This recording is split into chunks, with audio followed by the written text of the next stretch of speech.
somebody there. I will find somebody there.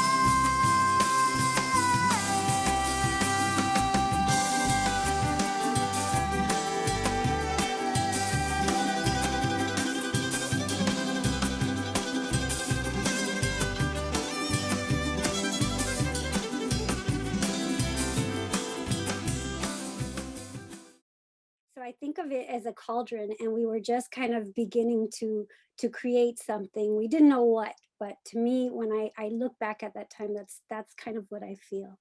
All right, who should I'm just gonna go this way to Laura.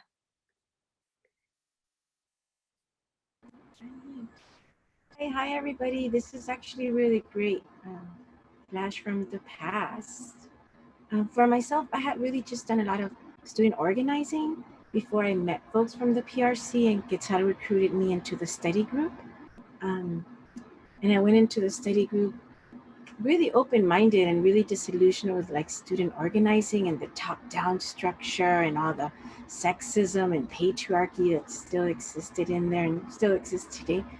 Pero PRC was something completely new to me. I never even heard of Highland Park. Even just the freeway to get to the PRC was like, what is this beautiful freeway that drives all crazy? I love it. But then meeting all these artists that weren't just wanting to be in a museum, but they wanted to actually work directly with people, that was also something really, really new to me. And I think I just jumped in head on, and every project, me and Quetzal were like co-producing everything. Like, what are we gonna do? Let's do a run. Let's do it. Let's do this fundraiser. Let's do it. So I think it filled me with all this energy that I needed at that time. Thank you for asking. And I sent it over to Nuke.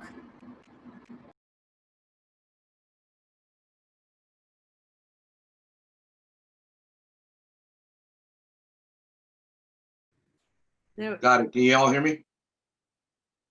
All right. Well, I came from Los Angeles down to downtown LA with a graffiti crew called UTI, under the Influence crew, and at the same time I was a founding member of Earth Crew, and we did a lot of murals in Pico Union through South Central and Mexico City, and that's how I met, for example, Yaot. Yaot played in front of my mural, Undiscovered America, in the Art District in 1992. And I was also a founding member of Smoking Mirrors at 1935 Bay Street, The Loft. And I grew up from union parents. Both my union parents, UAW, UFW, International League of Garment Workers. All I can say is I grew up breaking the rules and breaking the law. And somehow I learned that arriving at the PRC, I was gonna kind of hone those skills and use them for good. And so I ended up there as a request by Rudy to put together, along with Omar Ramirez and Asylum, the first graffiti art as a tool for social change and revolution workshop. And I was also a resident artist, right? I think the second one, except I didn't get the resident room. Rudy gave me the dusty old sofa bed. So it was all right. He didn't even kiss me goodnight or say anything. He just turned around. But it was cool. That was Rudy. And I was grimy. I was a grimy writer. So I slept on that couch, and I also broke one rule. I went to the kitchen. The kitchen didn't work, but there was a can of spaghetti sauce and spaghetti, and I took it along with my neighbors to cook across the street because the kitchen didn't work. So I worked with PRC, whatever we had to do with. And I came to work, and so I was fortunate to meet everybody. But also, like Laura, I landed there. I was placed there. I don't know how I got there, but I'm glad I did. Suyapa. Hi everyone. I can't believe it's been 20 years. Everyone, it's so great. Well, I spent a lot of time with Laura Palomares without a lot of money. So we were very creative with our food. At one point, I think we were eating queso con pan in Chiapas, and we ran out of money there, even though we were getting generous support from the collective. It's hard to be there, right? Because San Cristobal is a tourist city, you know, so everything was really expensive. How did I get there? Well, the 90s for me really were critical. Like, it was my journey back to my own home country of Honduras. I had already declared myself an anti-imperialist, and we founded a group in the Claremont colleges called the Chiapas Support Committee with the help of two profesores gringos who had been in Nicaragua and in Guatemala. And so on December 1997, we actually went to Chiapas and accompanied through the Fray Bartolomé de las Casas to accompany a community. And that's where I met Rudy Rude. And I told him I'm from Highland Park. And he was like, I gotta rescue this Latina from these gringos, right? So he connected me to the group. And, you know, I really have to say, like, I feel so blessed to have been a witness to the art and the activism coming together in the ways that they did. I kept thinking someone should write about this, you know, someone should write about these Chicanos, right? Like doing art and activism and all this stuff. I do come from an anti-imperialist tradition, but as you know, many Central Americans, we didn't talk about our families or our past or anything like that. But when I went to Chiapas, I felt connected because, you know, I come from a community in Honduras that didn't have electricity or potable water. So Florida Copan, where I was born, didn't have electricity until 1996. So a lot of the life that we saw in Chiapas was kind of the life I had seen in my own childhood growing up in Honduras. So I was very connected. Like, it didn't bother me that I have to go to the bathroom in a latrine or anything like that, because these are the kinds of things I did back when I was home. But I also felt connected to the struggle, you know, of Zapatistas. It really changed my consciousness about, you know, that and the things we took for granted, even if we were poor Chicanos or poor Latinos, you know, we still had a lot more commodities that people had there. And so I was very, you know, connected and committed and wanted to organize. And, you know, after the Big Frente, I continued to be an organizer in union and community organizations. And I remember whenever I would bring documents to the workers, because I had to visit them every day, I would sneak in like a leaflet, you know, on the Zapatistas, like just kind of my little subversive move there to try and promote, you know, solidarity with the Zapatistas, right? But it is kind of a regret for me that we didn't continue working together. You know, we kind of all went our separate ways, just because we had that compromiso, right? And I guess it's never too late. We can still reconnect. So I'm glad to be here. And congratulations on the book, Marta. I really appreciate it reading. You have to popcorn somebody else, Suyapa. How about, let's see. I can't believe Rudy Rude is not here. How about Omar? Hello, everybody. Hopefully you can hear me. All right. Well, I guess what the 90s mean, see, growing up in El Sereno and then having to, like, I guess getting the chance to go to college, right? I looked at college as like a escape from work. It's either go to work or go to college. So I went to college and I ended up at UC Irvine. And after 5 years of being there, I think I was tired of like feeling the brunt of racism that I really, as a young kid growing up in a place where it was all Latino, Chicano, Mexicano, I didn't really feel that tension, that stress. And so going to reconnecting with folks like Quetzal and Gabriel, and then meeting everybody there, it was like sort of like a relief of stress.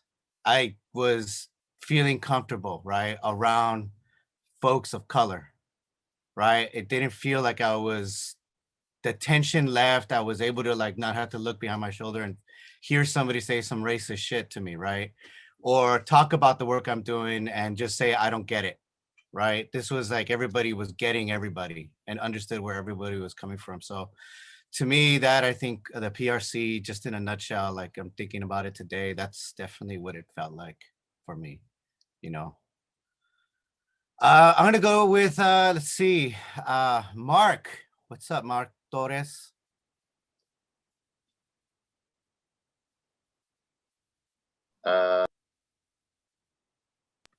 Okay, can everybody hear me?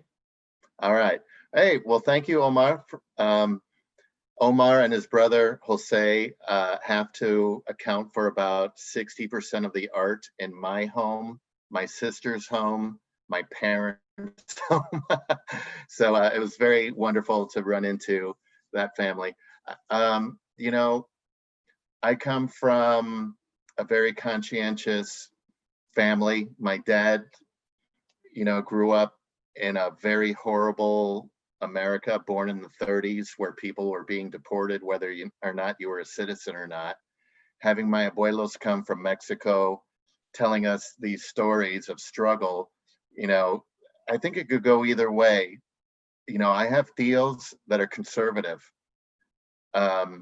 who I think it's more like the Stockholm syndrome, where you become identify with your oppressor, and then there's us who choose to resist. And I fell on the resist side of things. So, you know, running into the wonderful cultural and musical scene at Troy Cafe and leading to the PRC, you know, it was us being able to make a difference. And I'm the type of person that likes to make a difference if I can. And I have to give credit to this scene that pretty much got to see what talent or skill set each one of us had, and then embrace that. They didn't want to make us into anything in particular. They just said, oh, wow, Mujeres de Maíz. Look at these wonderful poets, musicians, artists, like, let's do that. Mark Torres, this is the guy that likes to document things. Let's get him down there. Let's have him document the music scene, the cultural scene. I was down there recording every event that everybody did for years. And then I ended up producing my own music series, 99 Flavors, that basically brought musical entertainment to our community at, you know, we didn't insist on a donation, but we tried to get one so that the PRC could go on and do other great stuff. So, you know, for me, unfortunately, I missed the Big Frente. I had a choice, and I made a choice, and I'm living with it. I had a choice to either go to Havana, Cuba, or Big Frente. And it's like, oh man, Che Guevara, Chiapas, oh my God, which one do I do? Now, I just happened to take a trip to Mexico in 1986, and I was fortunate enough to go to San Cristobal. It's after the earthquake. The Zapatistas were already organizing. I did not know this, but I got to see the terrain, and it was beautiful. So I have to say it was a tough choice, but I missed it. And I'm so happy that everybody documented this, because boy, it really helps tie this all together. And Martha, again, congratulations on this book. It's just a wonderful documentation of this whole time. All right, do I get to choose somebody? Who else? Did we already hear from Akira already? Oh, look, somebody just jumped in over here. Connecting audio. Did we? You can call on somebody else. Call on somebody else. Okay, how about Joe Peps? Do we hear from you? Let's do it. Asa Underground, baby. How you doing? How's everyone doing today? Where do I start? Let's see. Of course, like Omar, you know, we all come from El Sereno. Grew up in El Sereno. You know, all that mishap of that. But just to kind of start in the beginning, in a way of like where I got politicized was through punk rock music, you know, listening to Crass, listening to Rudimentary Peni, Subhumans, all those punk bands that kind of like really awared me of like what was, or, you know, like awared me on my mind and politicized me in a way that really made me question things, question authority. But from that point on, I started kind of getting more into like my native heritage. Prior to being Chicano, you know, I'm also a Numunu, Penatuca. Numunu Penatuca is Comanche from Texas. My family's from El Paso, Isleta Pueblo. And from that point on, you know, always knowing that I was native and really wanting to find out where I came from and everything. I started getting more conscious through spirituality, and I started kind of stepping into the big mountain resistance. So I stepped into the big mountain resistance at age 17. And that's really like what awared me on what was going on firsthand in our own backyard, you know, in so-called United States, right?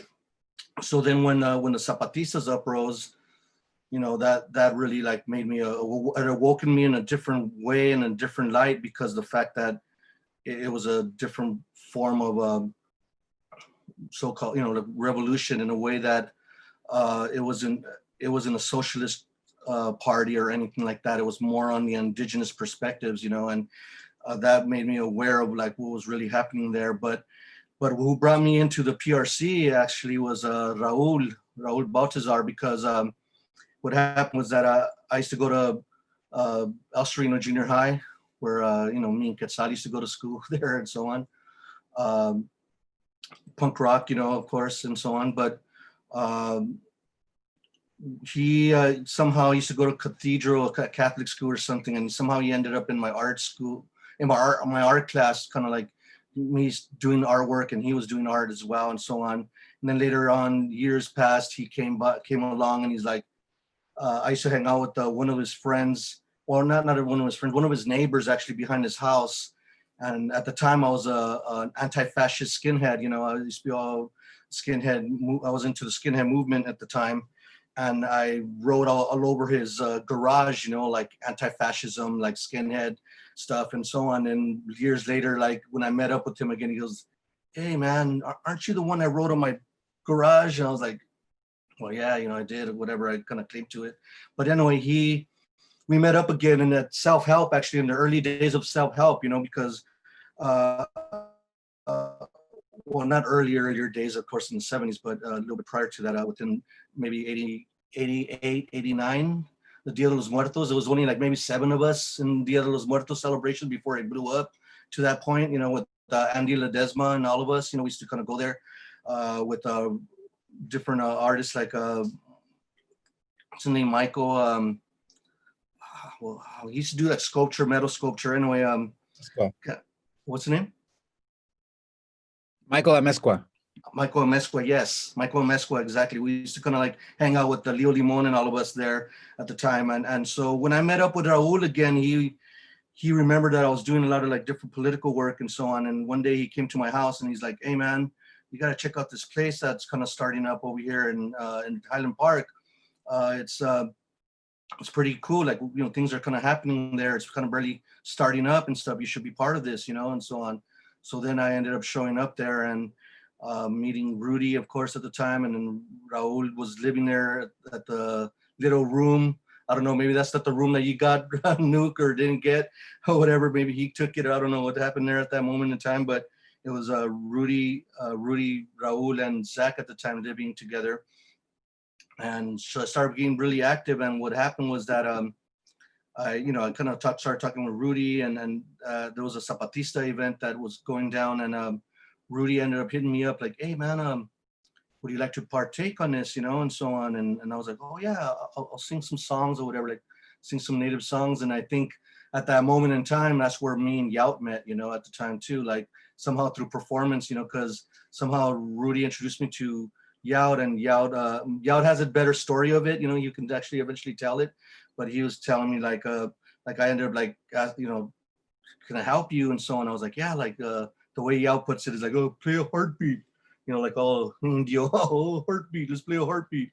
So anyway, we you know, he started playing the drum with me as I sang the songs and so on and everything. And then a couple of times after that, I think I met up with him at a place with this elder that you know, she's my sister as well, you know, Georgina Cuantecos. She were doing ceremonies with the Iron Circle Nation. You know, I was part of Iron Circle Nation before it actually went into the elders gathering at the time and all of that.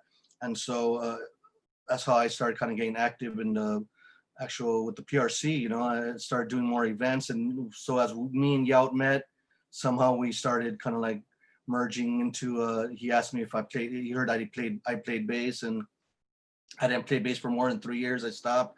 I ended up kind of continuing my artwork. I was really focused on more on my painting, my murals and all of that stuff that was going on. And then somehow we started talking a lot more and clearly and coherently, and we kind of started joining forces. As it was originally like us when Tylana Underground wanted to merge the music or the band, the live instrumentation into the hip hop that they were doing, because they were already prior, like 4 years prior existing, or even more than that, of course, because if you really look at Yaot's history with Iconoclast, Iconoclast goes in the early 80s, with the anarcho-punk stuff that he was involved in. So that's how me and Yaot met, and we started kind of like growing from that point on to really shift to where we got to now, So who do I choose? I guess of my brothers, Yaot, I want to, if you want to talk a little bit, Yaot. Yaot.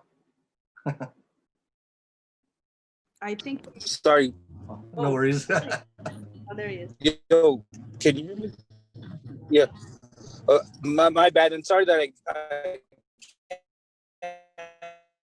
have my camera on. I'm a social worker, and I You're breaking up. Kind of breaking up, Yaot, cutting out. You should turn off your camera. So coming back on that, can you hear me? Hello? Turn on your camera, actually. Turn off. Okay. I'll turn off your camera. Turn it off because it'll be a better stream. I think it is Okay. off. He has a picture, actually. It should be off. Yeah.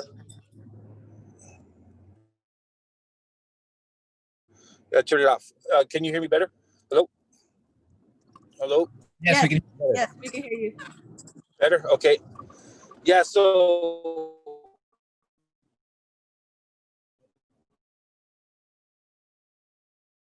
crisis right now. I'm a social worker, right? So I'm right now presently. So I'm just coming back from a crisis with a kid being hospitalized. So, but anyway, but Kimi Tenshe, hello everyone. And I just want to, say, Poku, thank you, Marta, for inviting, all of us and inviting me to be part of it, this panel. It's super important. I'm glad, congratulations on your work and documenting it. I think it's super important because a lot of stuff happened, in during that time, and like Suyapa said, hopefully we continue it somehow collectively and interact, right, and as a community. But yeah, like what Joe was saying, it's interesting because I became informed about anarchism through punk rock, right? Through groups like Discharge and Crass, and who inspired me to read about Bakunin, Kropotkin, Emma Goldman, and it informed me about decentralization of power, and interestingly, there was actually an anarchist center in Highland Park from the mid to late 80s. It's called the A Center. So it's a trip that emerged. And so being informed through music and then doing an anarcho punk band in the 80s, and then the birth of Aslan Underground, we did a lot of college student work, through Mecha, and that's where I met Rudy, right? And then Rudy met Zach through because their Fullerton Mecha went on a movie night in UC Irvine, and then Zach saw them all with all these, Zapata shirts and so forth, and fist shirts, resistance shirts, and he approached them, and that's how they met. And then before that was before they released their first album, before he got signed, and we got invited to do a national Mecha conference, and Zach, that's how we met, hanging out, during that time. And then, as the years progressed, and then they blew up, obviously, and then concurrent with that was the emergence of the Zapatistas, in '94. And then in studying the Zapatistas, that's where we came to realize that the understanding of anarchism and the decentralization of power, where power comes from the bottom up and not the top down, was actually indigenous inspired. So it's super important and super like significant that the uprising happened. And then Zach, using his resources, was able to put, rent the regeneration center and do what he, you know what I mean, and do what he did, and so which created a place where so many people got together and so many people converged, and that's actually where I saw. I think there was like something the red, right? Where I first saw Joe crucified and spray painted gold, and then with his privates connected to an oil tanker, right, with the American flag, and then I saw him skanking in the whatchamacallit, in the circle, the slam pit, and then like Joe says, then we met there, but and I'm glad he brought it up because actually AUG transformed there, right? Like we went from an analysis of, we were more identity politics, but because of the Zapatista paradigm, we had an analysis of neoliberalism and international connection and struggle, right? And thanks to that, thanks to Regeneración and and the inertia of, like, because we went to the 96 Intercontinental Conference against Humanity against neoliberalism for humanity, sorry. And after that, thanks to BFZ, right, they had organized y'all initiated the the encuentro, which is such a beautiful event. And I think that for me, like that really kind of was such a convergence of our emerging embracing of our indigeneity, and then to share these ideas and understandings and you learn from the Zapatistas in a real time intercambio, right? Like through music, the workshops that happened at the encuentro, and through all the artwork. And it was just, and the most memorable time I have about that is that Joe had went up there and sang to the and did like a offered a song to the Zapatistas when we arrived, and it was like, it would seem like 1,000 Zapatistas there, when the first night that we got there. And when he sang a song, because it was like a northern song, so it sounds, at first, if you're not used to it, sounds like a shrill, right? And so he's like, like started out like that, and they all started laughing because they thought it was a beautiful moment, though, because it was like a communion and an understanding of different, indigenous. Anyway, they all started laughing at first because they thought that it was like a joke, and then all of a sudden, as they ended up, he continued singing, they ended up clapping and standing up. Man, that was like one of the most moving moments where you saw they understood that it was not a joke, that it was a song, and the honored the beauty of the song. It was just such an amazing moment at that encuentro, right? Like for me, but also, of course, all the just even the way they demonstrated the practice of us, collectively, uh, uh, when we ate, we washed our dishes, we all like helped put the dishes back, and we all, it was just like just beautiful to see everything, the Zapatismo in motion, right?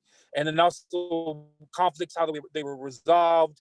We really were able to see a model to the to how a world could be, right? So another world is possible. So I just want to thank, like, I know there's so many things, points I want to point out, but there's so many beautiful markers, and it all was intertwined with art, activism, our own decolonizing. I mean, decolonizing is a long process. I mean, we're still decolonizing. Like we're, land acknowledgement, Tongva Tatavium understandings, but also knowing now that we got to not only land acknowledgement, but we got to move towards help liberating these lands,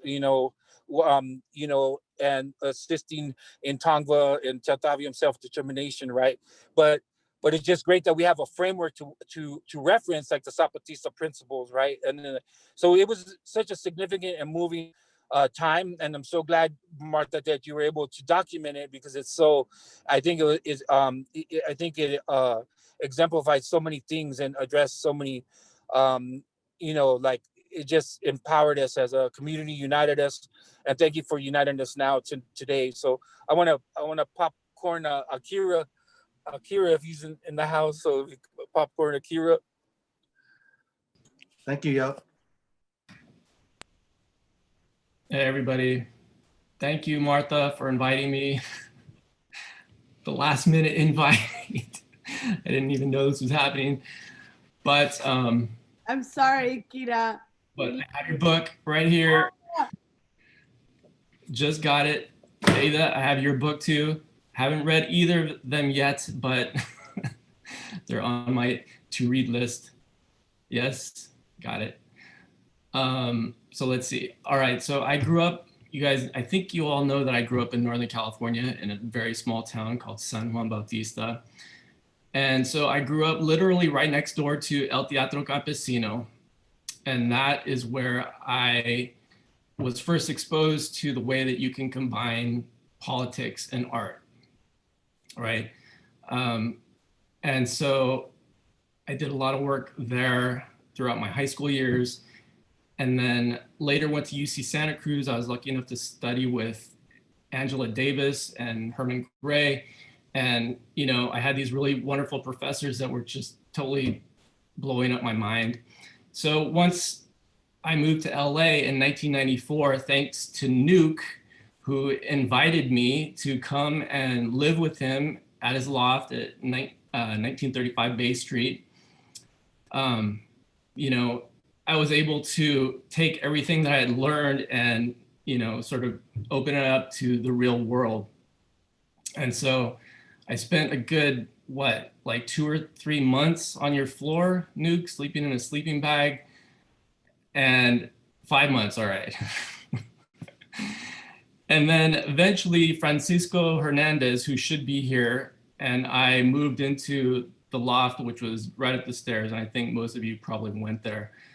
And so we had our own, you know, our own art space where Nuke was just a huge connector, really, in terms of bringing in artists, you know, all his homies, basically.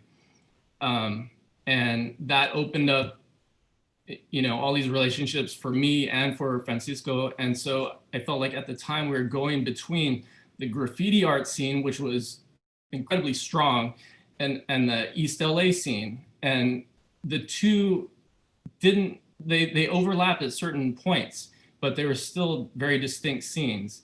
And, you know, I appreciated both of them. And like Aida said, I agree that it was a cauldron where at least I did not know what I was doing exactly, but I had an interest in music and I had an interest in filmmaking. And so I would take my camera out, you know, to different events and document. I didn't know why exactly, but I just had that impulse. And so, you know, eventually one thing led to another. I got to meet Quetzal first, I think, and we've formed this really incredible long-term bond. And I was really happy that you kicked this program off with the Grito de Alegría music video, because that was that project, and also the music videos that we did for Aslan Underground and Quinto Sol and Blues Experiment. For me personally, that was my way of combining my love of this really beautiful music with my own interest in filmmaking. And just watching the Grito de Alegría music video, it reminded me of our intention to really capture the community at that time. And so all those faces are real. Those are all the people that were part, you know, of the scene at that time. Everyone's so young. And, you know, you can't recreate that kind of thing. So I'm just, I don't, like I said, I didn't know why we were doing it at the time, but maybe now in retrospect, partially it was to document exactly, you know, what was happening. I don't know. I feel like there's so much else that I could touch on because other people touched on so many different things, but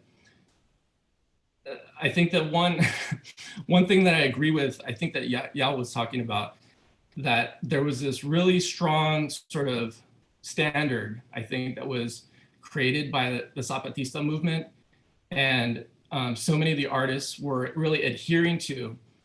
And I felt like that gave this particular movement a strong focus and, reason for existence. And, I was just really happy to be a part of it. So I'm going to pass it off to, how about Tylana? Hi, don't know what to say. I'm honored to be in this room, I guess, with all of you amazing folks. It's really good to see some of you, all of you, haven't seen in a really long time. About the scene. I'm really looking forward to reading everybody's book. I'm kind of like buried in another world of therapy and all kinds of other things. So it's really good to connect again to this moment in history, I guess, that we're talking about. I feel like I was kind of stumbled upon it by accident or swept up into it by accident, or I don't know. I don't really know exactly why or how, but I feel really grateful that I got to experience it. It was kind of like my entry into like music in band settings. And so it came with this whole movement, and first time getting a passport, first time, officially leaving the country was like to go to Mexico. And, I just kind of assumed at that point that this is how all music, events go, and this is just how everything is. And so when it kind of ended, I realized that, wow, like that was really something really powerful and special that I was a part of, looking back on it in retrospect and realizing in other music settings that it wasn't the same. I really felt for the first time when I met everybody, Quetzal, all the work that we've done together, Martha and Quetzal, and with the band and with all of you, that I belonged somewhere. I've never really belonged, and I still don't really belong anywhere. I still feel that, and I'm struggling with that as an adult. I feel like maybe that's always going to be my struggle, but for the first time, I felt like I fit in, even though here I am, this Asian, violinist person. Somehow I fit in, and I really, really felt like a part of something bigger than I ever knew. And I don't know, what else can I say? Just grateful to be a part of it. I'm so proud of you, Martha, for all the work that you've done, and I'm proud of everybody in this room. I call it a room. This is a room. This is our room now. But yeah, I just feel really honored to be a part of it and to listen to all of you guys' stories and history and everything, and to be a part of it in some small way. So thank you. I don't know who's gone. I don't know who I pass it to. You could pass it to Rosa Marta. Rosa Marta, yes, I pass it to Señora her. del Canto. No la escuchamos. Tiene que, eso. Sí, la señora del canto no está cantando, dice un canto que escribí. Muchas gracias, Marta, muchas gracias, compañeros, compañeras, por invitarme. Estoy aquí en Guadalajara, la tierra donde nací. Aquí es donde salí de mi tierra, de una familia mi papá un gran luchador social, mi mamá una mujer muy comprometida socialmente. Entré al convento a los 19 años aquí en Guadalajara y a los 24, para el 66, me mandaron a Estados Unidos a fundar un convento en San Isidro.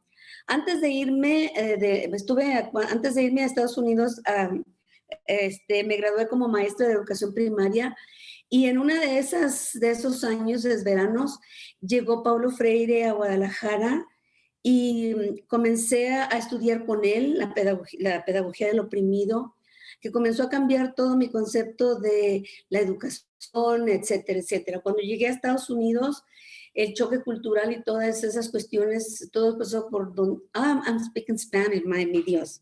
When I got to the United States, I really began to feel what someone that comes from far away to this new country, I felt discrimination, exploitation as a religious, and also I began to question a lot of things when I came to the United States. In the 1970s, Cesar Chavez was organizing that big march to Sacramento, and he would knock at the door of the convent and saw me with my guitar. I had studied music in Guadalajara in the Superior School of Music, but I studied piano. When I was learning how to play the guitar, when he comes in to invite us to this meeting in San Isidro, and he invited me to play the guitar to entertain my community, to bring a little kind of entertainment to the people there were in the getting ready for the march. And he was the first one that grabbed my guitar and he helped me up to the stage, and he said, "There's your people, Rosa Marta, sister, play, sing, make us happy. Please sing." So he's the one that put me on stage for the first time in my life. And from that time on, there was my life changed.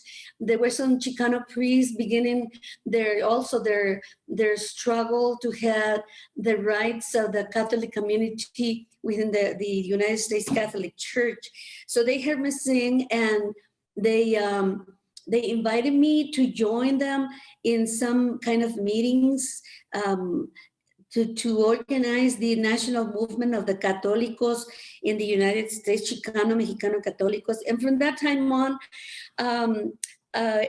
most of the people invited me to come and help us organize the people in the different parishes in the southern part of California, San Diego, Imperial, Riverside, what is it? San Bernardino counties.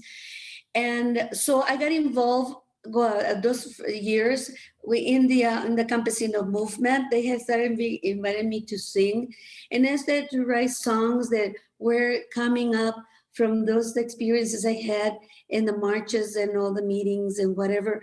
And also within the church, I started writing songs and putting together the first national hymnal for Catholics. And then at the same time, I was invited by some students in UCLA to sing. So, I was introduced in the Chicano world with the Chicano people. I didn't know anything about Chicanos. I didn't know anything about the history of the people on this side on that side of the border. So for me, this journey of being immersed in the Chicano world, and I was kind of beginning to be part of this world of the struggle of the people, of the Chicano and the Mexicano people. And from that time on, I was invited to sing mostly in marches and rallies and whatever. I was invited to go to La Guerra del Salvador on 1986, when it was the worst time. I was invited to sing at the headquarters of the FMLN, and we couldn't get there because it was really bad, the confrontations with the army and the ejército and the people, whatever. But from that time on, I don't know, I don't remember how I got in contact with the Mujeres de Maíz and you guys. And at that time I was going to Chiapas, going back and forth to Chiapas, helping Don Samuel Ruiz.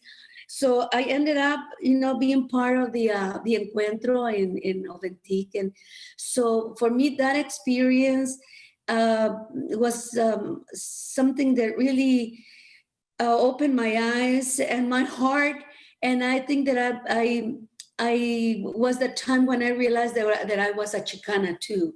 That I was part of you guys, that I was part of a world that has a lot to offer to the community. So for me, that encuentro was as I said, a baptism of belonging. And since then, Laura, Marta, Quetzal, those are the names that I remember the most because, Suyapa and some of them, some of you, I still kind of can't say your names, but up to now, I am really blessed that I have had those experiences, a journey. I am kind of celebrating my 50 years as a community organizer and a songwriter. So thank you very much, Marta. I blessed the day that I met you guys.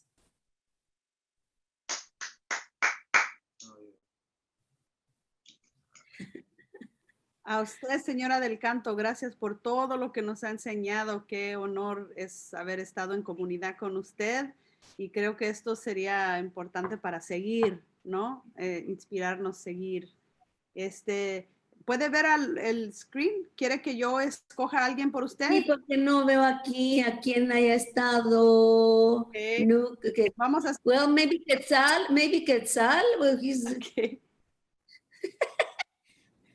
Yo. Sí, Quetzal. Hola, Rosa Marta, gracias. Y te tengo que dar las gracias por cambiar mi vida, ¿eh? En serio, convivir contigo, pasar tiempo contigo, siempre ha sido un honor, siempre ha sido como una enseñanza profunda. Y si anteriormente no te he dado las gracias, te quiero dar las gracias directo. Gracias, gracias, Quetzal. Well, wow, man, I have an avalanche of feelings right now, just listening to your voices and stories, and you all are so beautiful and powerful, and have impacted my life in so many ways, and you continue to do work.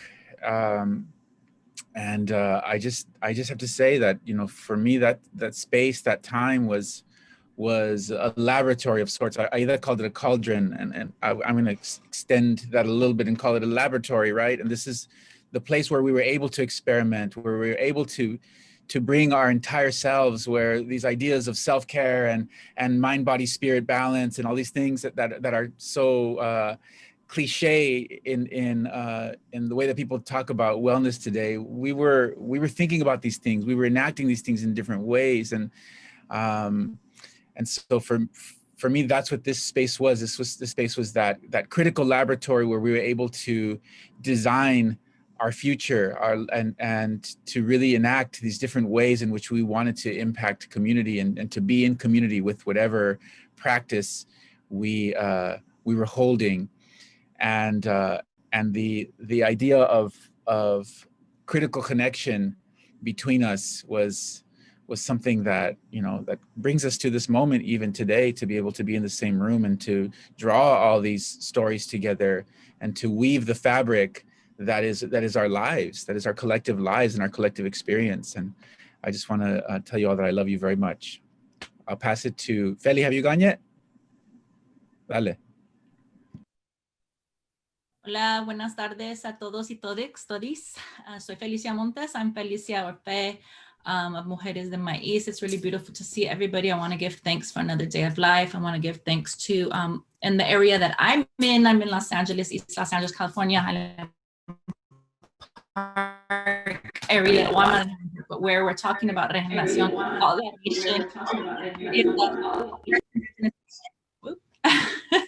is the First Nation Indigenous peoples of the land. So I just want to kind of give thanks to those communities, the Tongva, Chumash, Tataviam of Southern California, and also to my own people who have come before me, who gave blood, sweat, and tears, and much more for me to be here. My parents, Olivia Montes and Carlos Montes, and many others before. My family comes from Chihuahua, Mexico, mainly, and I identify as Chicana Indígena. And a lot of, for me, thinking about kind of how it connected, similar, Laura and I were both in school, at the same school, and I wasn't doing student activism, but I had met a lot of community artists and activists, and we're already calling themselves pretty much artivists there. And then at the same time, I had this family that I came from I had grown up with Quetzal Flores. I had grown up with many people being in the movement, and a very different experience when from people say like, what is the Chicana Chicano? Many people came to it at college or through the music, right? Through punk music or through some type of artistic movement. Where I grew up in the Chicana Chicane movement. And so for me, it was very different because at that time it was kind of connecting my home life and the people who I grew up with connecting with the people who were in the community and who were in student activism. So I feel like that was a little bit of my bridging in terms of bringing together some of the people who ended up being a part of BFC, a lot of them who aren't here today, but some of those that were still doing a lot of activism. So I thought of that really quickly. And for me, we've mentioned it as Mujeres de Maíz. We started as in La Quech, as women just sharing poetry and feeling the transformation that happened when we shared it to ourselves, but then also when we shared it in public, what happened with all the transformation, mind, body, spirit of those who did that. So we started Mujeres de Maíz, but the kind of the kernel, even before Mujeres de Maíz, and is being at PRC, being a part of Lucha por tu Voz, the radio show, the kind of more Chicana feminist radio show that Claudia Mercado did, and I also supported, and amongst others, as well as some of the different community members who began to create there. And we've been calling it a movement milpa. Obviously, we're Mujeres de Maíz, right? So this piece by Margaret Lalarcon, we've been calling it a milpa. We've been calling it a movement milpa that has happened since then. So we've been kind of saying, Mujeres de Maíz is different colors, different sizes, different politics, different raíces from all over the world and all over the Americas. But in our communities, we're able to speak of those things in the movement milpa. So we've really seen the key kernel or event that happened that inspired us amongst all the Chicana feminist and political things of all our lives in the 60s and 70s, and even before that, the Mexican Revolution, Emiliano Zapata, etc., was also at the PRC, which was Caught Between a Horn and Angel, which Aida Salazar and the Delgadillo family, Patricia Valencia and others created. So we were able to see an example of how we could create as young Chicanistas. We talked to them, like, give us some advice, come to our first meeting, and that's how kind of Mujeres de Maíz started. And when we went to the encuentro, we had already started in La Quech Mujeres de Maíz, and so it was very key for us, like many of the other women and gender nonconforming or femme or queer women within the group, is to have a very fierce presence of women and femmes within activism and within the Chicano movement, so that there was more Chicana and Chicanx oriented. So I think for me, more than anything, it's definitely been one of the most important kernels for what's happening now and the movement milpa and all the different collectives that have come out of it. As a sense, I always feel like it has that raíz, not only in the Chicana movement in the 70s, but for us very much so the 1997 Encuentro and all the organizing and artistic and artivista movements, which you're sharing and which you speak about or go over a bit in your book. So felicidades, Marta. I think it was so important to have this happen. Even though this could be like hours and hours and like week-long encuentros. So at least we're sharing a little bit today of what we believe and some of the political components. And I think for us as our groups right now connecting, we still very much go by the Zapatista the 10 revolutionary laws of women, but also all the laws. And so we still are very much our organization, even though it became a nonprofit, it still is, we still do a lot of things like no alcohol at any of our events. We're not sponsored by like corporations and still haven't after 23 years. Thank you so much to everybody. It's good to see everybody. Let's see, do I need to pick somebody? Victor. Hola, profe. Por favor, Victor Viesca. Hi, thanks for inviting me, Martha, and hello, Fe. I think I went to the PRC maybe twice. I don't remember one time, but I remember the second time and it was closed. But it's important to speak to it because during the 1990s, I was going to college. I was going to UC San Diego, where I got politicized because of Proposition 187, 209, and because of my Chicano background, growing up in South Central and Huntington Park. But then I went to graduate school in the mid 90s, and someone told me that there was a spot. A fellow graduate student at NYU told me that there was a spot in East LA that was talking about the Zapatistas, and did I know about it? And I said, no, I don't know what it is. So he said, well, I'm going over there during spring break or something, so meet me there.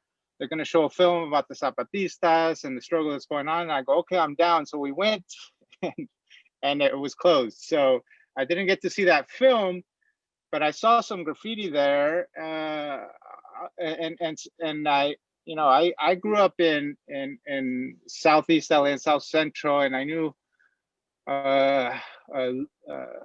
Lily and Robert Tovar from growing up there, and I knew Nuke and our friend Moises too, also from growing up there. And I knew about the art of East LA through people like Nuke and self-help graphics. So when I was in the mid 90s, I wasn't really around LA too much, but I knew that stuff was going on by talking to Nuke and also meeting Carmelo Alvarez, who helped start the PRC, the Peace and Justice Center. And so I decided to make that my dissertation topic about how Chicanos were revitalizing the Chicano movement in the 1990s. So that is how I got involved.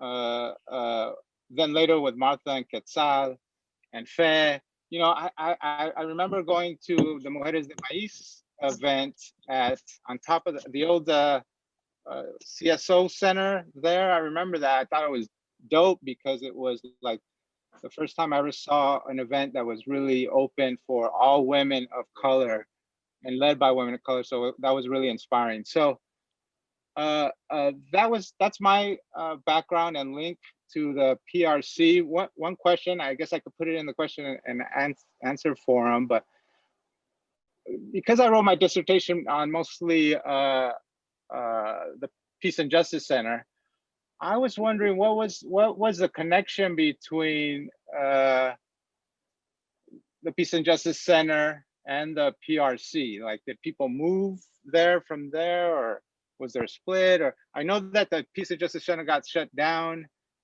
You know what the Peace and Justice Center is now? It's the Los Angeles Center Studios.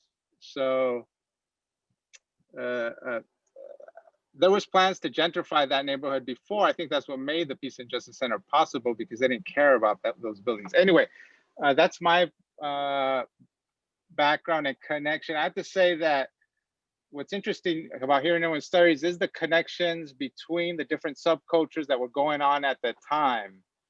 And it's interesting to hear that. So, and thank you, Martha, again for inviting me, and congratulations on the book. Can't wait to read it all. Thank you, brother, so much. And I really appreciate, I think we have everybody else, everybody has gone. And I know we don't have a whole lot of time right now. So it's 6:20. I know we have about 10 minutes. And I knew it would kind of be like this but I love, like you said, Victor, that all the different connections and how we're linked, right? And I'd really like, if anybody wants to, those of you who went to the Encuentro Cultural,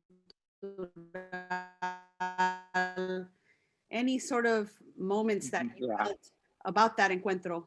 Did it change your life? What was it like? You know, I mean, I know some folks have to jump real off. quick, I'm sorry. There's a question that someone's asking, actually. Maybe we could answer that, or anyone answer that or something. So it said, the question is, thank you all for sharing important history. I am from El Sereno, now living in Texas. Is that what you're talking about, Joe? Okay. So her name is Denise Meda Calderon. And she says, I'm pursuing my doctoral program in philosophy. In recent years, I've been more intentional about my research and history to focus on Chicano art, history, and spirituality. It is so powerful to hear the stories you have all been sharing and to hear about your connections and amazing experiences in the US and Mexico. Could you all say more about the Encuentro and Encuentro and how it has informed how you express art and or spirituality? Thank you. Take it away, anybody, jump on it. May I start? I just want to say that as working on the mural probably was one of the most important things in my life, because prior to that, I'd been working with other mural organizations and people. And yet I was also there before in Oventique with a real close friend from my crew, Shot One from Downset. And for us to be there, and then for me to keep my promise to the Zapatistas, you know, I wanted to keep on going. And so I told them, I promised them that I'd be back with a lot more powerful artists. And to this day, it's too bad that I don't have a picture of the mural, but I still capture it in my head this day. And there was so many lessons that came from that. And I was glad to be able to moderate that. I do want to say that this is the way it impacted my life. On my way there, along with 3 other mujeres, we flipped over in a car on the I-5. And as we were flipping, we were listening to Aslan Underground, and Obsolete Man was playing. And to this day, I think that's what kept me alive. And I had a mission to get there. So I just want to thank those that participated, and to never forget, you know, like, I was in it so that we can mix up, you know, the power that we have all amongst us. I mean, we combined it in so many ways. I was fortunate enough to be a part of a Grito de Alegría, you know, and see the song come out of the workshop. You know, things were happening every day, almost every hour. And so I try to take that back to the streets of LA, and I think I have. It's been hard to get up in the city, and just like the PRC and Peace and Justice Center getting gentrified, so has real LA hardcore graffiti art gotten gentrified by street artists. And so I still want to do murals. I still want to spread that message around, and that's what I'm doing still today. And that Encuentro was very powerful. I want to say one thing. There was one moment that stood out from all of it during the Encuentro, and it was a moment in which a Zapatista woman was painting the symbol of femininity on the wall. And our homegirls, the Chicanas, came up to me and said, hey, they asked her, who told you to paint this? And at that moment, she didn't want to rap, but she's like, the 2 Spanish girls over there. And we got into a discussion. To see what we were going to put on the wall. And it was intense. And I think Rosalia made a real good point when she broke down that symbol to the Españolas. It was a very proud moment to see these women fight academically, and they broke it down. And I told a Zapatista woman, well, what's the symbol for femininity to you, to Indígena people here? And she says, pues una flor. And she transformed that symbol of that Grecian symbol from Aphrodite that, you know, I think the homegirls thought that she was coerced. And I said, well, you know what? Anything that we put on this wall has to be explored, and we're going to take the time, just like the Zapatista take time democratically to fulfill something. So that's my democratic story from working on the wall and with everybody there, Omar, Tylana. I remember we had some great nights painting there and keeping the wall going. And to everybody that participated, thank you very much. If you have that photo of the mural, would love to see it and stuff.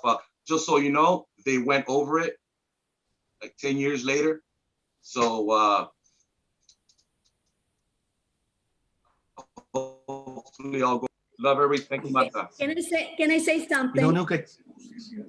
I just wanted to share with you, remember when we were under that tree the first day that we were going to start writing songs, and when we started raining, and I just remember the time when after we wrote El Grito de Alegría and Como las Golondrinas, that we were going to perform in the evening and share what we had done. And I remember that we started rehearsing, and I was kind of forcing the group to sing with all their energy and all of that. And I remember that I said, no, we are going to be performing out, before the people. We have to express and our whatever. And this I don't know if it was a man or a woman that took off his or her pañoleta and started waving it on the air, and everybody started dancing and all that stuff. So I just remember all of us putting the ideas to write the songs and the music, and the night that we performed, everybody was dancing, and we're playing and playing and playing and singing, and people were very, very happy with their music. It's something that I will never forget, and how we were so excited to see the people dancing. And I really have that in my heart. Thank you. I wanted to say something. Yeah, I know. Sorry to interrupt you, Joe. I just want to make sure that I know that Omar has to leave. I know that he wanted to comment, and Okay, yes. and then Omar. Omar will go to Joe. Okay. All right. Well, thank you, Marta. Let's see. My experiences at the Encuentro, I think, definitely lie within the foundation of questioning everything that I thought was supposed to be the mission of Chicano art and Chicanisma, where there was a sense of like utilizing the image to portray, the struggle. And I think it's where I realized once I left there and I got back and over, a process, like I think somebody said, it takes a long time, that with the realization that it's the process is the work. It's not the art. Right. And it's the living in community and being in community was something that I really cherished a lot about that time, because, I was coming in, painting, doing art, and being in there was really a spiritual moment, an awakening. Since, and I was lost. I don't think I was really aware of everything that was happening, at the time. But I think as you pick the pieces to put them together, you realize the value of that seed, right? Or that kernel, like Felicia said, there's this moment of clarity that is about, process. That's to me like the transformation that happened for me. And I think not just for me, but to, I think, a lot of folks at that time, that's what we carry.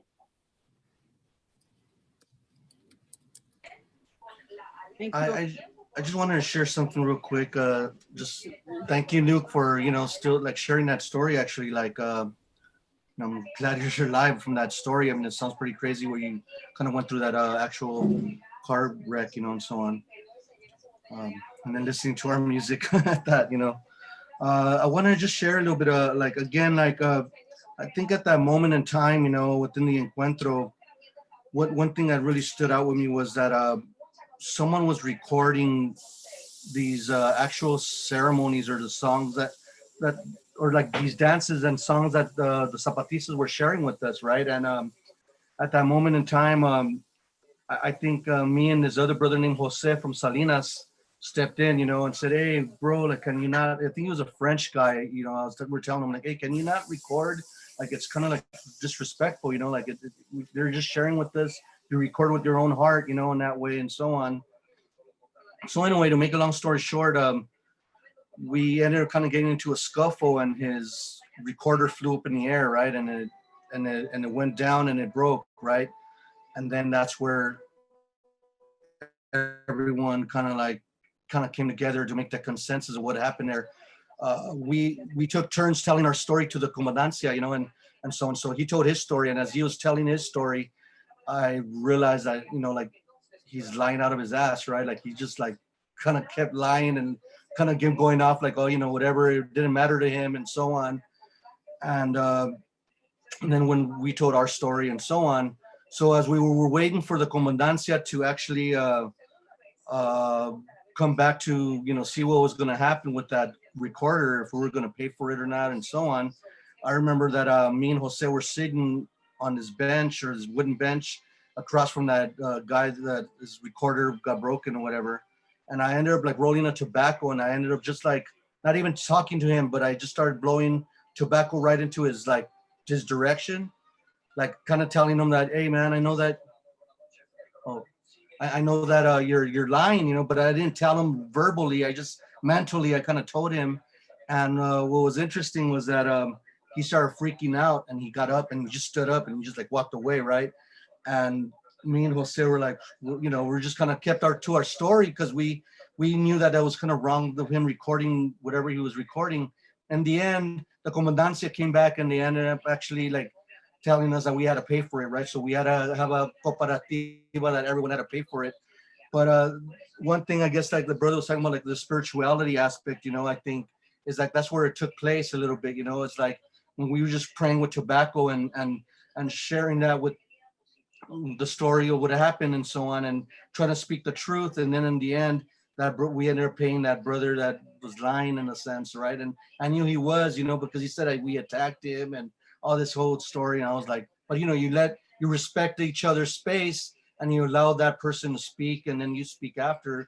And that's why I think that's where the Zapatismo comes in, right? In a way of like learning to dialogue, learning how to communicate with each other and then tell each other's perspectives and so on. And I think with the Encuentro, that really taught me a lot, you know, in the sense of like how everyone comes into a collective consensus, you know, and agrees to a common goal or a common actual understanding, you know, to really come to making a decision for everyone, not just for yourself and so on, you know. So I really believe that that's a really strength that comes through still to this day, you know, to learn from each other in that way. That's all. Thank you, Joe. So we are going over, but it's up to anybody. So far it's 6:33. Can I say something? Yes. Can I say something? Well, I just want to say, you know, I was like not an activist. I was not a, you know, I wasn't an artist, right? I had just met Rudy, and I actually gave you the wrong date. I think we met in December of 1994. I also knew Quetzal, the band, because I went to college with one of the singers. And so I feel like somehow I got roped into this, but it turns out that the collective have chosen Laura, and I just want to invite Laura to talk about this, because I don't know if you all know the incredible amount of labor it took to do the logistical work that we did. And I'm not complaining, it's just, it was such an adventure for Laura and I, right? I don't know if you can speak on this, Laura, but even those, if you can put the identity card, like Laura made that. Can you put it at to in my graphic skills? Yeah, those were your, like, I don't know, like you had special skills there, because you know back in the day we didn't have laptops or anything. We had to go to like a computer, what do you call it, like one of those internet cafes, and kind of, you know, and then we had to, that's your handwriting, Laura, right? I had some of mine, you know, if you can put it back again, just like this, the detail of it. I remember like that, you know, the detail of it. Cutting and pasting and taping. And that's Laura's writing right there. But the information was what the Zapatistas gave us to, they said what we needed to have there. And I remember when we went to the first meeting in Oventic, it was just the two of us with Miguel, remember Miguel? And we went out there, and before we can go into Oventic to have this conversation about logistics, they asked us for a passport, and they took it for like an hour or so. So we weren't even allowed inside Oventic to talk about logistics of what would happen a month later until they checked us out. You know, like we were entering this autonomous territory. I think that was really profoundly moving for me and important for me, right? In understanding autonomy and liberated territory in a very real way. You know, I had come from Central America as a child, but I hadn't seen the war in the ways that other people had seen it. So the Zapatistas were really kind of really interesting for me, right? Because I had heard all these stories about Central America, but here we are living it, right? And just, you know, the reality of what people shared with us. I mean, at one point, Laura and I were homeless because, you know, this gringa kicked us out of her house. We were like living, like, where do we go? You know, we don't have any money.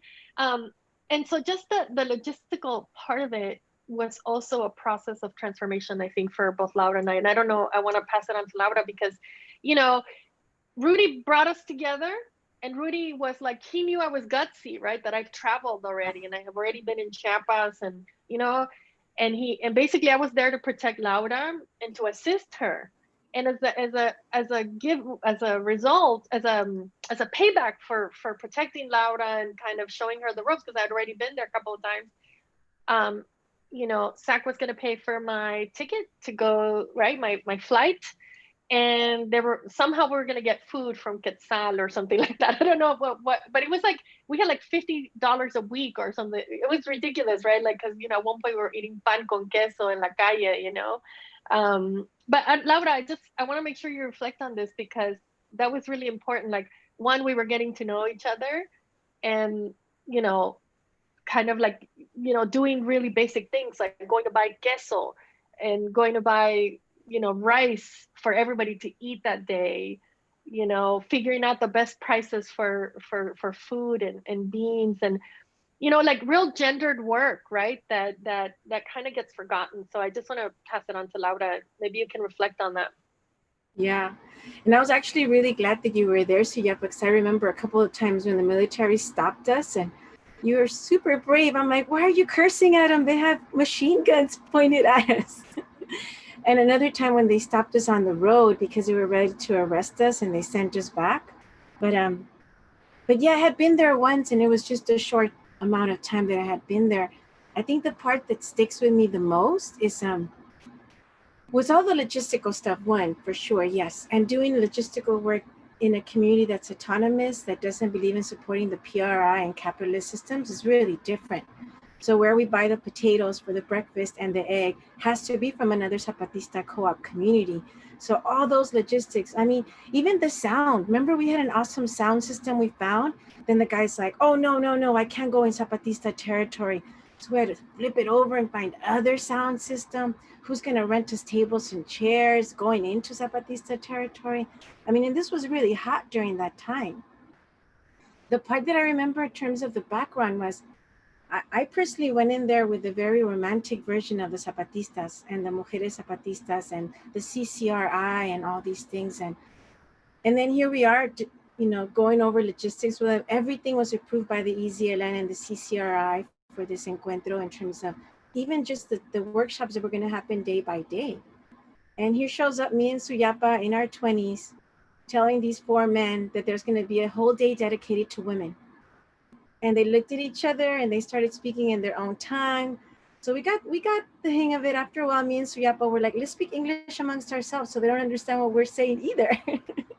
Let's leverage this out. But we had to have a dialogue with people that I was putting up on some sort of pedestal of why there needs to be a whole day for women, why there needs to be a workshop on sexuality and sexual orientation and isms. And at first, they weren't even going to have women participating. Remember, Suyapa? They weren't even going to have women participating. It was going to be all men. And we were not having it. We stayed there a whole 2 hours later, barely got a combi to get back into San Cris. But we were not going to leave without saying women were going to participate. And so then they said, we need more translators. We're going to need childcare. We're going to need this. And me and Suyapa just added it onto our list of to-dos. And we slept very little, like that whole month, literally that whole month. The days that we were homeless, there was a bookstore that was down the street that would house us sometimes. There were other friends. Zapatistas would give us food when we left. They even gave us really cool nicknames. But I think that was the biggest part, is that I feel like we were learning as they were learning. We were going through this growth process together. And most of their encuentros are very intellectual. Like the Encuentro 96, Rosa Marta, where I met you. And we met with Javier Lorriaga after, and we had that whole deep conversation. And if I remember correctly, I think it was me and Rosa Marta and Cecilia from NCDM. They were the only women there in that one meeting in 96. And it was a process for them as well. I think they didn't have a group before. And I think Suyapa and I did a good job pushing back in a loving way, because I don't think they had had a group before that was adamant about what we needed and wanted to create these spaces. And like I mentioned before, almost all of their conferences were very academic. And here we are. The first day we talk, we get to know each other. The second part, we build art together, whether it's a song, a mural, a dance, a poem, a theater piece. We eat together, we wash our own dishes, and then we go watch each other perform. And we get inspired. So instead of having these essays that were very typical for the Zapatistas, you take home these essays of everybody's conclusions, we took home songs, we took home poems, we took home videos, and all these other things that we put into play. And we got to enjoy it. I think Suyapa and I, we got to enjoy it in a different way because we were running around. At one point, I think there was like spies from what was it, a spy from like the press, pretending to be press, but it was actually Mexican military. And we had to kick them out. So there's all these things that me and Suyapa and Miguel were dealing with to make sure that everybody else had a really good time. So I think we had a good time logistically in the background doing that part, but till today, there's so many lessons upon lessons. And that woman that I'm dancing with in that photo, we've become best friends. Like, we're so many miles apart, but she's one of my homies. And Chicana and Chapaneca, like over 20 years of friendship. And I think these are the types of moments that really change our lives. Rosa Marta and I brought artesanías from the young people in '96, came back and sold them. And ever since then, I've been working with Zapatista co-ops. And it was Rosa Marta when I met her, and she encouraged me to support them. All these years later, we're still doing it. But thank you for bringing me on, Suyapa. Love to see you. And I remember that we had to tell Nuke that he couldn't paint at night. And so Laura's like, we got to go together. We got to go together to tell Nuke that he can't paint at night. Like, it's over. Like, after dinner, everybody goes to sleep because we have to get up at 5 in the morning. I mean, that was like killer because, you know, it was a really tight schedule. And then we had to fight. Do you remember that, Nuke? And, you know, you won, obviously. You painted all night for 3 or 4 nights. So the Zapatistas were doing security on it. So they would come inside when people were asleep to make sure everybody was safe.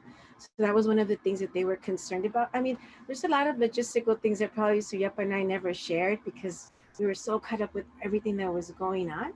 And it would be really great if we actually fulfill our goal of having like a full-on documentary about this, because it's one thing for us to talk about it, but it's so many textures to what happened in those 4 or 5 days. Because there were days. Yeah. Yes, and that's the whole point of bringing everybody together to hear all this. There's not one book or even one documentary can tell all of these stories. There's never one project that could ever cover everything, and I think that's really important to recognize. And so I encourage everybody. Joe Peps was mentioning earlier, and we had a conversation about the different testimonies that need to happen in one book, just a book that has all of the stories about the encuentro, from start to finish, everybody's perspective in one book, right? Because my project is really covering just 2 chapters, really, the beginning of the PRC, some of the things that I remember, and then also into the encuentro, some of those stories, and then after that, I sort of cover other things, and so never enough time, and so it's just the starting point. I think it's important that everybody writes their story, but it'd be great to also, maybe this is a stepping stone into creating an actual anthology about the testimonio, about the actual encuentro, because I feel as we were weaving together all of these different stories and branches, I think it's really interesting to see how everybody connected, and then how everybody continues to go off and went off and is doing their own thing as well, right? How process and community organizing continues in all these varying ways. So I think that's really important. I want to check on time. It's 6:45. Does anybody else have any questions? Do we have any other questions that we wanted to talk about? Maybe speak to the question, the spirituality, but also the new generation, because a lot of people are like, oh, pues you guys did it in the, o sea, la gente lo hizo in the 90s, late 90s, y ya se acabó, or like the movement's gone, the Zapatista movement, and there's so much still happening. Like today, I'm getting all this information también of what's happening in the Otomi communities, taking over a center in DF today. Just like so much still happening. But when also the connection of the spirituality, you know, the spirituality, we always talk about the 4 elements, wind, water, earth, and fire. These are obviously sacred elements in our indigenous communities, but also just to live. And so if you talk about No Dapo, you talk about Chiapas, wherever you talk about Kumeyaay territory, and right now they're on the border, right, trying to defend their land and sacred land, no matter where it is, these people are defending their sacred land, their sacred traditions. And that's like, that is the spirituality. There is no like separation for our communities and indigenous peoples. But a lot of what it passed, that is in the past, you know, my friend is teaching every single day, like 4th graders about Zapatista information, not necessarily like about Marcos and all the details, but the way, the living the life as a Zapatismo, right? The revolutionary laws, human rights, education. So where all of us are in our trincheras, you know, all of us, whether you're at home, you know, are learning about being a doula and bringing birth to, you know, bringing life to somebody. If you're a 4th grade teacher, you're in the jails, you're in wherever you are, we have our caracoles. We understand it as caracoles, as centros de resistencia still. And so I always remind people about that. And you know, because people oftentimes, especially with labor, like, oh, pues ya no trabajan. They're not in the streets anymore. I'm like, there's doing a whole lot of work with their children, or they're doing a whole lot of work in their education or whatever it is. So I know a lot of people are in nonprofits, or like 5 nonprofits here, and doing a lot of work in places. And I just kind of wanted to, the new generations are seeing that the amount of autonomous collectives and centro culturales in East LA that have come up, whether for biking, for DJing, for all of this, I don't think it's directly as a result of us, but it's the layers from the 60s and 70s to the 90s movement and all of that has really put a base for all of that to happen. And so I think without even knowing that it was inspired by the Zapatistas, many of the generation right now in social media popping up new collectives are doing that. And they use a lot of the language that many of us, you know, say, or Zaparti, you know, these things, and spiritual activism, spiritual artivism from Gloria Anzando and others, all of that, they say it without having read those books or been like in college or whatever, because we've brought it to accessible through our art and through Zapatismo, and through our different collectives and books, such as Aida's. Congratulations too on your books, Aida Salazar, and just how you bring that consciousness and spirit and that spirituality and activism for young women through your children's books or young adult books. So, thank you. And if I could plug the work with the Zapatista co-ops, the co-ops that we started working with was just 2, and now it's 33 under one roof called Kipik, and they're all women-owned, worker-owned co-ops. These are some of the things that they make, for example, the things that are behind me. But if you want to support some of the Zapatista co-op work, go to the Antam on Instagram and let's talk there. Let's build. Can you write that Instagram in the chat, Laura, to keep us all connected? That'd be great. Did somebody else have a comment? I know we're at 6:49. Nuke, okay, go ahead.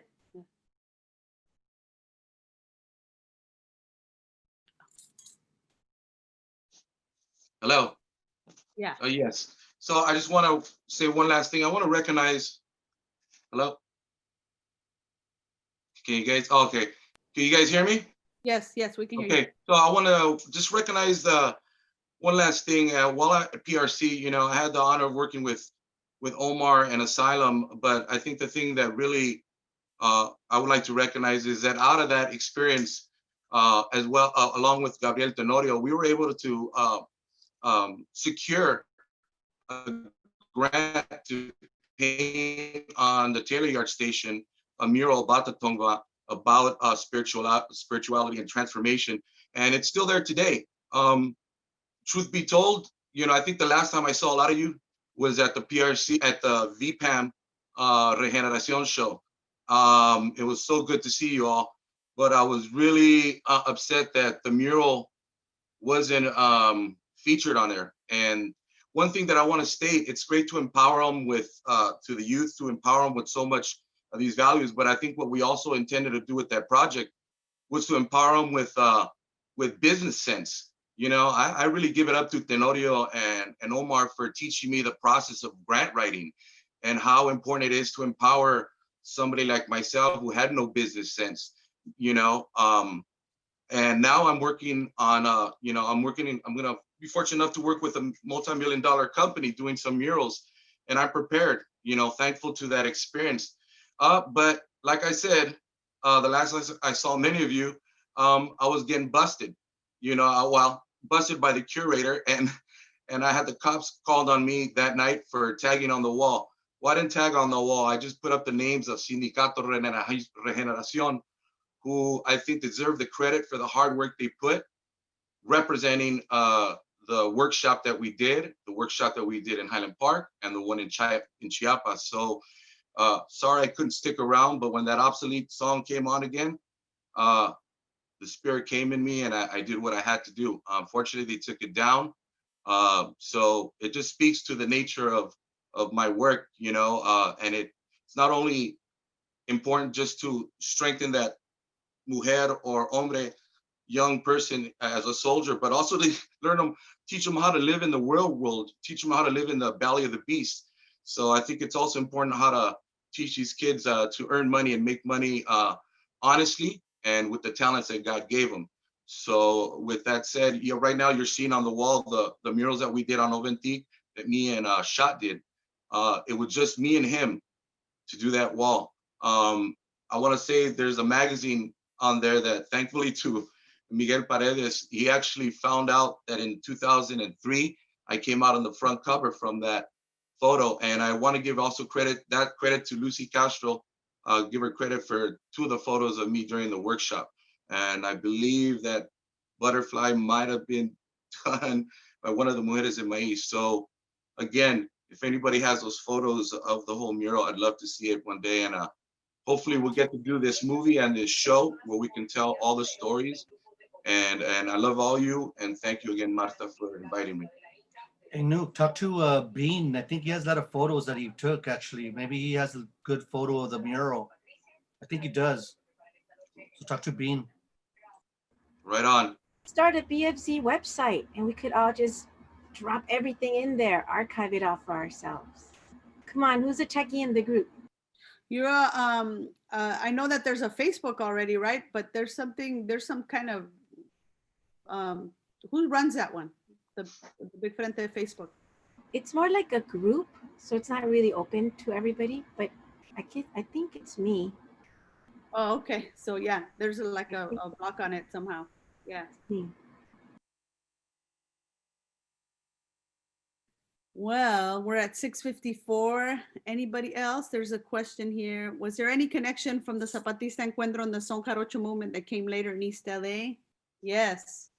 And that's kind of where the next chapters are all about. The book, just kidding. It's kind of like that's the idea, how it moves, the book moves. But again, like these chapters, it's one story out of many. And the next time we meet, it's on October 29th. It's folks that are part of Mujeres de Maíz, as well as the Fandango movement and some of the methodologies, collective songwriting workshops, and how they end up transforming and taking place in at large and behind bars also, and how these lessons were learned and how they're being transmitted at present. And I think we all have those stories. And again, I want to see maybe before we end, there could be some kind of plan or commitment to put together what Joe has challenged us to do, and that is to put an anthology together with everybody's testimonial or whatever you want to say and need to say about the encuentro, your experience, what you lived, and it's your responsibility as well as ours, and we can do it collectively, and we can get this book done so that you tell your story and that you share it with others so that future generations can learn from you. And I want to see if Joe was mentioned, he and I were talking, and he was mentioning that he wants to try to take something like that on, and I'm willing to help with whatever you need me to help out with, Joe. Well, I mean, there's just, I think we all got to kind of like document our perspectives and stories of what we learned from that point on, right? And I think as we gather all that, I think everything can kind of come together in a way that we can break it into like different perspectives. Because some of us went to the encuentros beforehand, as well, prior to leading up to the actually, the 97 encuentro and so on. So also like Laura, Suyapa, Nuke, all you guys like been there beforehand, I think that it should be actually brought into that perspective prior to even coming into what we went into in 97, and then kind of, I don't know, I think it just kind of has to be a collective place to do it, because again, like a couple professors are writing a couple like books on Aztlan Underground and so on, and one of the chapters is about like, like when Yaot went to the encuentro before against neoliberalism, I think before the 97 one, and so on, the Chicano Indígena one. So again, I don't know, there's different people that are interested in even gathering or even editing or putting it all together as well. I don't know. How should we start? I say, like, before we end this, how do you suggest we start, Joe, or anybody? I think we maybe gonna have to build like a platform so that we're all collectively kind of bringing out ideas and decisions, because we gotta exercise our zapatismo in a way as a collective prior to just me saying, oh, let's do it, guys, because it's not gonna work that way. It's more than anything a collective, democracy, So I think somehow someone has to take on like building a little platform, and then let's go from there, Google Doc? Google Docs, yeah, that could work. Okay, Either way, I mean, but something to start it up, Okay. Edward Snowden says to never use Google, FYI. Okay.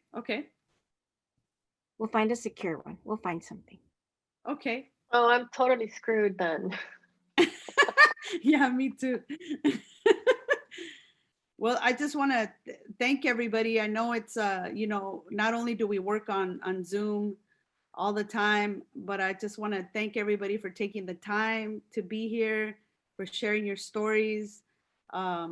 It's never enough time. Everybody has, again, this is just one story, my memories of it, of course, but I really wanted to not, in talking about this book, I didn't want to necessarily leave it up to academics. I didn't want to leave it up to other academics that write about this time. I wanted to go to the source of the inspiration and your faces and what I learned from you all and how I've moved forward into the things that I do. And again, more memories and more experiences and how that has touched down in community. The next one is going to be October 29th. And this is really going to touch upon how the work is being manifested. A lot of folks, Fandango communities from all over the US, as well as, folks, from Mujeres de Maíz, how they've been implementing the things that they learned in the encuentro, like sort of how like estas escuelas, these schools have informed the work that is being done now.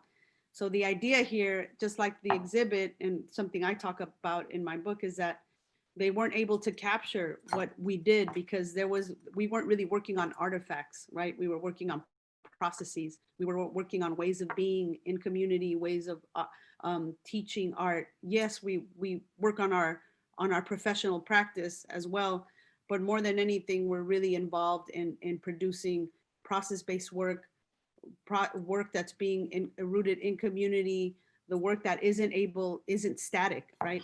And so, and easily captured to display on a museum wall. So la cosa es, so that's the idea. And we're continuing this work and I know you all continue this work in some way. And so if you'd like to be a part of that conversation, that'd be great. Folks that are still around, you can sign up. Again, it's a different link for the third part. And then on the 30th of October, we have the Many Faces of Quetzal, because although, I do talk about here and there about the band, I really don't go extensively into the professional work that we did, with the exception of the very end, the fluke of like the Grammy and stuff, but just as a way of kind of bookending the two beginnings. Pero the idea here is that all the faces of Quetzal will be on this Quetzal reunion. So that's going to be funny and fun. But thank you guys so much for being here. Those of you who are left, I really appreciate it. Thank you, thank you, thank you. Thank you, Marta. Congratulations again. No, thank you, brother. Thank you. And then we'll be in touch about continuing an anthology about this book. And I'm gonna just defer to everybody so that we could do it collectively, like you said, Joe. Absolutely. So, gracias a todos. Gracias a la doña, la señora del canto. Ay, gracias. Laura, Felicia, Akira, Suyapa, Joe, Ty, everybody here who's left, Nuke, thank you so much for being here. I really appreciate it. And estamos en contacto. We'll be in contact. Gracias. Yay.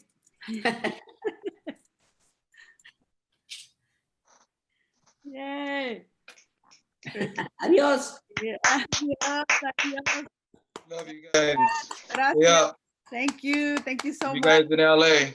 Yes. You guys in Los Angeles. Yeah.